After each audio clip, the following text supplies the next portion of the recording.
Hello friends, welcome to SSC coaching centre. दोस्तों, आज का वीडियो गणित का स्पेशल क्लास रहेगा क्योंकि सभी प्रश्न परीक्षा में पूछे गए हैं। ठीक है, सभी प्रश्न परीक्षा में पूछे गए हैं। अगर मैं इस प्रश्न की बात करूं तो ये एसएससी एमटीएस 2017 में आया था। प्रश्न है आपका 20 संख्याओं का औसत 30। यहां पर लिख लेते हैं कि 20 संख्याओं का औसत कितना है दोस्तों, 30 है। तो संख्याओं का मल्टीप्लाई औसत से मैं करूंगा तो योग पता चलता है, तो 30 का गुना मैं 20 से करूंगा 600 हो जाएगा। 600 क्या हो गया, इन 20 संख्याओं का योग हो गया। ठीक है, योग याद रखना, संख्या है ये औसत है। संख्या का गुना करते हैं औसत से तो योग पता चलता है। अगर संख्या का डिवाइड करते हैं योग में, संख्या का डिवाइड करते हैं योग में तो औसत पता चलता है। बात क्लियर है।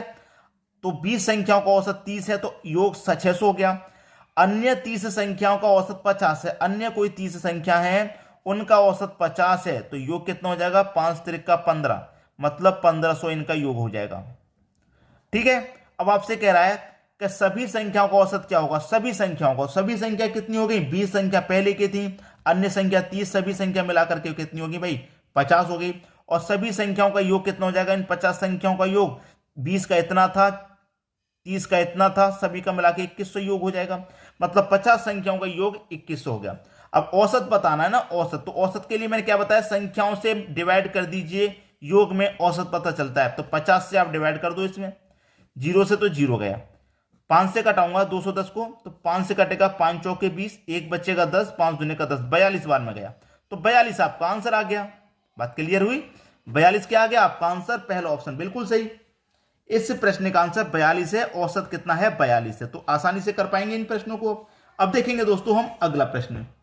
अगला प्रश्न है, ए तथा बी की औसत आयु 30 वर्ष और बी तथा सी की औसत आयु 26 वर्ष है, तो ए तथा सी की आयु में क्या अंतर है।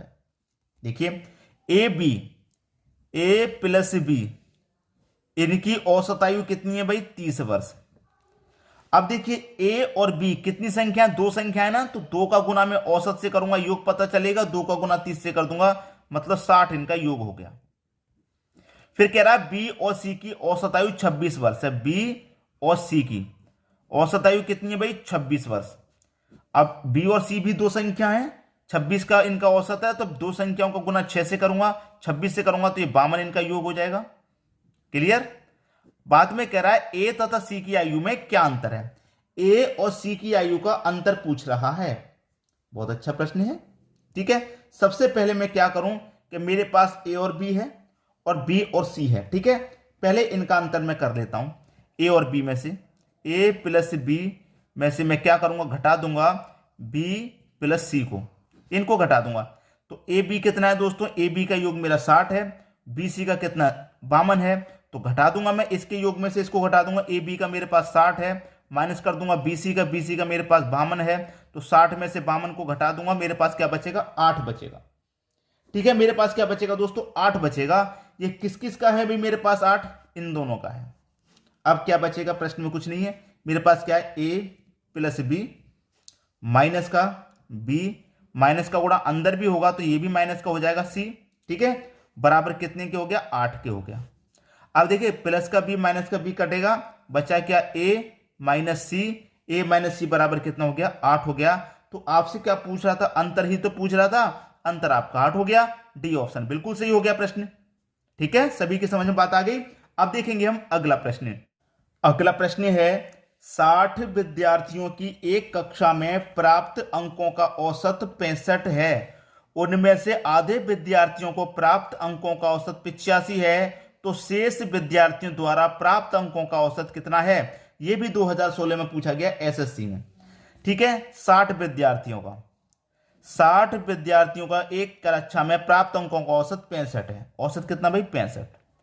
वही करेंगे, संख्याओं का गुना औसत से करेंगे, योग पता चलेगा, तो 60 का गुना 65 से करूंगा, ये हो जाएगा आपका 3900। ये आपका योग हो गया। ठीक है, फिर कह रहा है कि आधे विद्यार्थियों को प्राप्त अंकों का औसत 85 है। आधे विद्यार्थियों का, पहले पूरे विद्यार्थी 60 थे, अब आधे विद्यार्थी की बात कर रहा तो आधे विद्यार्थी 30 हो जाएंगे और इनका औसत कितना हो जाएगा, 85 हो जाएगा। तो 30 का गुना मैं 85 से कर दूंगा, ये हो जाएगा 2550 इनका योग। ठीक है, ये इनका योग हो गया।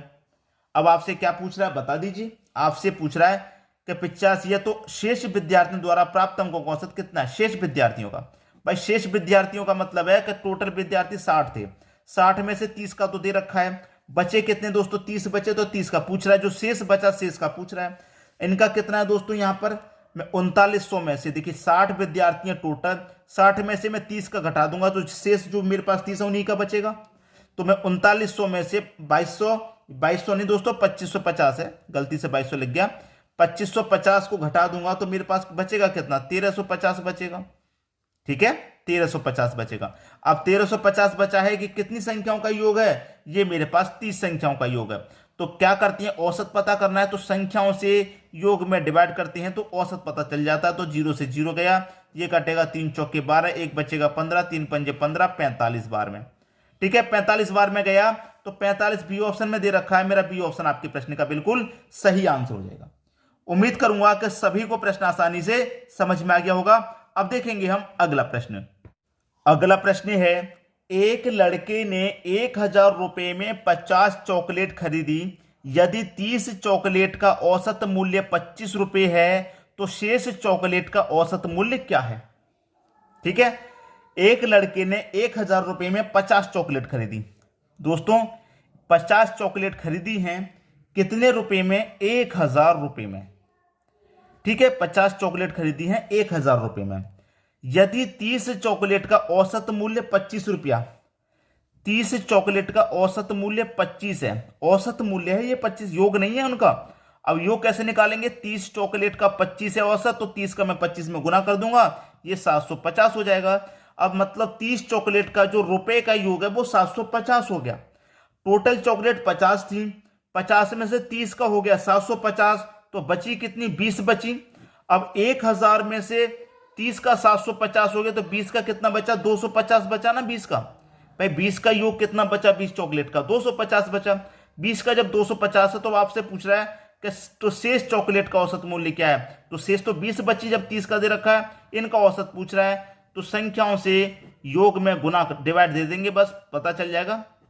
0 से 0 गया, 2 से 25 को कटाऊंगा, 12.5 बार में जाएगा, 12.5। बी ऑप्शन आपके प्रश्न का बिल्कुल सही जवाब। ठीक है दोस्तों, अब देखेंगे अगला प्रश्न। अगला प्रश्न है, 4000 रुपए की राशि किस चक्रवृद्धि ब्याज की दर से 2 वर्ष में 5290 रुपए हो जाएगी? देखिए दोस्तों, यहां पर प्रश्न अगर आपका 2 वर्ष का पूछा जाए तो आपको स्क्वायर रूट करना है, 3 वर्ष का पूछा जाए तो क्यूब रूट करना है। ठीक है, वर्ष 2 का होगा तो स्क्वायर रूट, वर्ष 3 का होगा तो क्यूब रूट करना, बस प्रश्न का आंसर आ गया। हमेशा याद रखेंगे, पहली वाली राशि को प्रिंसिपल मानेंगे, दूसरी वाली राशि को अमाउंट मानेंगे। पहले वाली राशि को प्रिंसिपल मानेंगे, पहली वाली राशि कितनी है दोस्तों? आपकी 4000 रुपया। दूसरी वाली राशि कितनी है? 5290। 5290 कितने वर्ष का प्रश्न है? 2 वर्ष का। ठीक है, 2 वर्ष में, 2 वर्ष का रहेगा तो क्या करना है? स्क्वायर रूट करना है, बस स्क्वायर रूट करना। ठीक है, प्रश्न तो खत्म हो गया। 4000 का स्क्वायर रूट कितना होगा भाई? राशि कितनी है? 5290, तो ये 5290 है, पहले इसको सॉल्व करेंगे। ठीक है, सबसे पहले तो यहां पर ये 0 से 0 कट जाएगा तो कटा लो भाई, 400 का स्क्वायर रूट 20 हो जाएगा। ठीक है, 529 का स्क्वायर रूट 23 हो जाएगा। ठीक है कि नहीं है? अब देखिए, कोई राशि हमारे पास प्रिंसिपल कोई 20 था, 20 से कितना हो गया? अमाउंट 23 हो गया, तो 20 रुपए था, 20 से 23 हो गया, तो हमें कितने रुपए का ब्याज मिला? 3 रुपए का ब्याज मिला। कितने पर मिला भाई? 20 रुपया पर ही तो मिला, 20 रुपये पर मिला 3 रुपए का ब्याज। प्रतिशत के लिए क्या करेंगे? 100 से गुना। अब 20 से मैं 100 को कटा दूं 5 बार में, 3 5 15, तो 15% का हमारा क्या लगा है उस पर दर। तो हमसे पूछ रहा था कि किस चक्रवृद्धि ब्याज की दर से, भाई किस दर से? 15% की दर से। बी ऑप्शन हमारा सही जवाब। बात समझ में आ गई? अब देखेंगे हम अगला प्रश्न। अगला प्रश्न है, ब्याज की किस प्रतिशत ब्याज की दर से 1000 रुपए की राशि 2 वर्ष में चक्रवृद्धि ब्याज से 1102.50 रुपए हो जाएगी? पहले वाली राशि प्रिंसिपल, दूसरी वाली राशि अमाउंट हो गई। ठीक है, पहली वाली राशि कितनी है? 1000 रुपया है, दूसरी राशि 1102.50 रुपया है, यही तो है।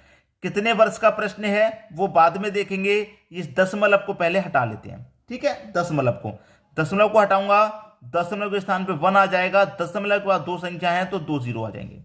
इतना क्लियर है सबसे पहले तो। अब क्या हो जाएगा यहां पर? इसका ये गुना हो जाएगा, इसमें बट्टे में जो 100 है इसका गुना इसमें हो जाएगा। ठीक है, इसका गुना बटे का 100 इसमें हो जाएगा। तो सबसे पहले तो जीरो से यहां पर मैं जीरो कटा लूं, तो एक जीरो ही बचा, 10 का गुना कर दो अब इसमें, 1 2 3, एक जीरो ये आ जाएगा यहां पे। यहां पर कितना बचा भाई, ये बचा 1100, 0 2 5, यही तो बचा, बस खत्म हुआ। कितने वर्ष का प्रश्न है, 2 वर्ष का, तो 2 वर्ष का तो स्क्वायर रूट करेंगे, स्क्वायर रूट करेंगे, ठीक है। अब यहां पर देखिए, यहां पर 10,000 का स्क्वायर रूट कितना होता है, 100 होता है, ठीक है। 11,025 का स्क्वायर रूट कितना होता है, 105 होता है। कोई राशि मेरे पास 100 थी, 100 से हो गई 105, कितना ब्याज मिला, 5 रुपए का। कितने पर मिला, 100 रुपए पर मिला। प्रतिशत के लिए 100 से गुना, 100 से 100 कट गया, 5% का ब्याज मुझको मिला, 5% का। यह हमारे इस प्रश्न का सही जवाब है, पहला ऑप्शन बिल्कुल सही हो जाएगा। अब देखेंगे हम अगला प्रश्न। अगला प्रश्न है आपका, कोई राशि 3 वर्ष में 4,000 रुपए हो जाती है तथा 5 वर्ष में 4,410 रुपए हो जाती है, तो चक्रवृद्धि ब्याज की दर क्या है। ठीक है, पहली वाली राशि को प्रिंसिपल मानेंगे, दूसरी राशि को अमाउंट मानेंगे। पहली राशि कितनी है आपकी, 4,000 है, दूसरी राशि 4,410 है। प्रश्न में 2 समय दिए गए, 3 वर्ष में इतनी और 5 वर्ष में इतनी। कभी भी इस तरीके का प्रश्न हो, मैंने बताया कि 2 वर्ष की बात होगी तो स्क्वायर रूट, 3 वर्ष की बात होगी तो क्यूब रूट, लेकिन यहां पर तो 3 वर्ष और 5 वर्ष 2 समय दे रखे हैं।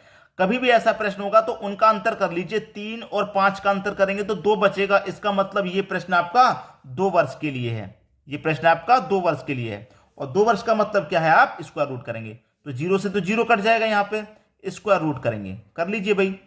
400 का स्क्वायर रूट 20 हो जाएगा, 441 का स्क्वायर रूट 21 हो जाएगा। अब कोई राशि 20 से हमारी 21 होगी तो 1 रुपए का प्रॉफिट, कितने पर, 20 पर। प्रतिशत के लिए 100 से गुना, 20 से 100 कटेगा 5 बार में, इसका मतलब 5% आपका आंसर हुआ।